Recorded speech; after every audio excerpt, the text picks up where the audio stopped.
When you realize you're on death row and an innocent man intervened on your behalf and died a criminal's death so you didn't have to. The innocent man being Jesus, who went to the cross, was tortured and died so that our sins would be forgiven for good. I know there's some confusion on why he even needed to do that to begin with, so I'm going to try and clear that up. If you have any questions or want to add or correct me on anything, just comment down below and I'll go through and read them. I'm in no way claiming I know everything. I'm learning new things each and every day, just like you are.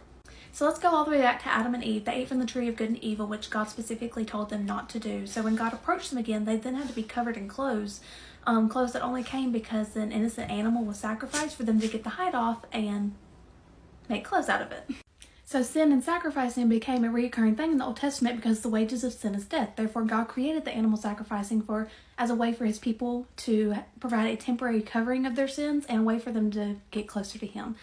And although this was okay for a little bit, the sinful nature of the world took over quick, and there was no amount of animal blood that could possibly save everybody from their sins.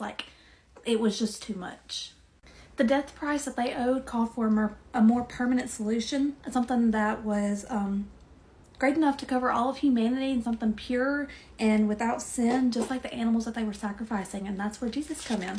So John 3:16 says, "For God so loved the world that he gave his only begotten Son, whoever believes in him shall not perish but have everlasting life." And 17 says, "For God didn't send his Son so that he can condemn the world. He sent his Son so that the world may be saved through him."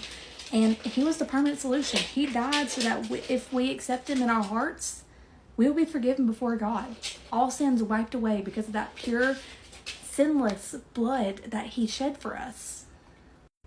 This is an instant forgiveness, and it happens the moment that we acknowledge and confess our sins to God. And then when we do, you can rest assured knowing that your past mistakes will never be brought up by him. He will never hold our past against us. And that's all I have on that. So feel free to reach out if you have any questions, and I'll do my best to help you. But yeah, I hope you have a great day or night, depending on when you see this. Talk to y'all later.